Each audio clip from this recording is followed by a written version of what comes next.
nó lô chỉ nó chê nó gió mỏ lô cho nó bèo kê trong xe rồi tụi mẹ á đó cho nó gai cục tiệc cay cho nó hủ cho nó giờ chứ cho nó giờ cái giờ cho nó giờ xà la cho nó giờ mỏ lầu cho nó giờ phát tiệc cái chi cho nó giờ mỏ kí cho nó giờ tà sống cho nó ná vào đó cho tụi nó đi hầu đó nó lô cho nó lô này nè bên nó cái ô dùng xe chạy tàu từ mẹ á nữa từ mẹ á chỉ nhớ yêu tận đây nó nữa lần đó bé sẽ đến nó ok chụp phong dư nó là nữa lò đó tụi sáng nó đã chỉ là cái chỉ là nó nữa là nó qua phong hậu qua dư nữa cho nó nè nó là nó là nó là hay là nó ta chỉ vô làm một oxy này nó nè vô làm một dầu nó nè dầu nó là nó về cho trong dầu nè trong dầu cho xây là đồng ban oxy tao nó là một xây tao nó nè họ cho nó mở dầu nó chỉ là nó nè sợ chơi hậu rồi nè nó tia hậu tia nè chụp phong như nè tôi cùng bé nữa tôi cùng bé họ nó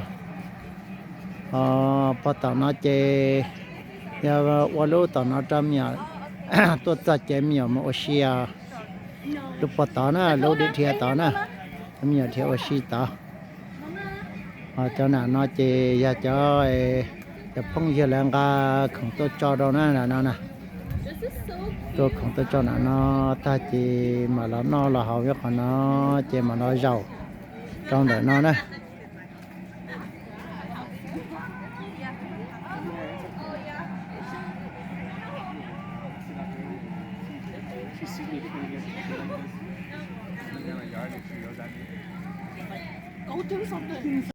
cho nó cho con nòng á tuần đó bên nào thực ra nó không ăn chỉ là cái chỉ nó nó chỉ mắm giống chỉ cho kỹ cho đó có sắm mắm giống cho nó cho khẩu lang gà tôm bút từ mình nhỏ nè ok trong xe đó từ mình nhỏ nè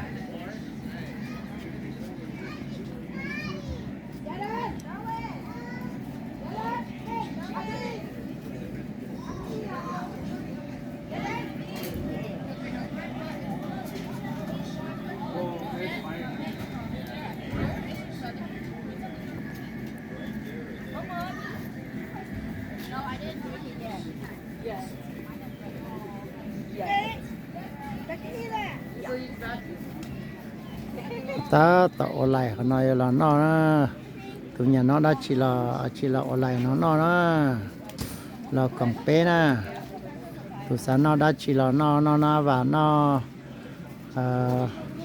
một số du lịch số giả trong là nó nè chỉ là nó bên nó bên còn ok đó còn cái loại gì nè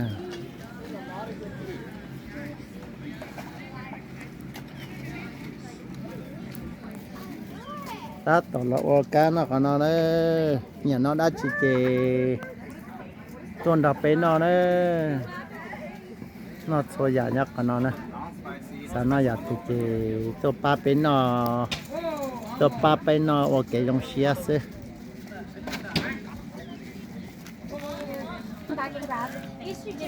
I know. I didn't want to skip people. That was nice.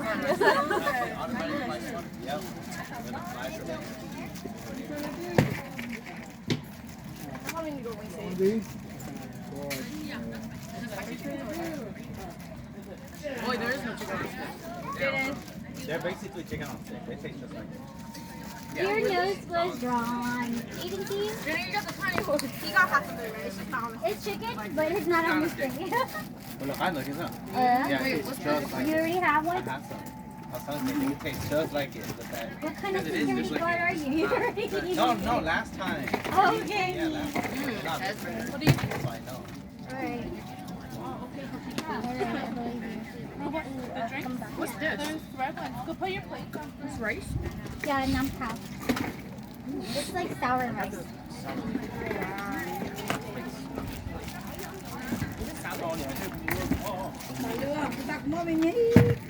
Yay! Oh, how you doing? Dang, girl, you eat all that much? Yes, I'll eat the whole plate Okay, actually. good, good.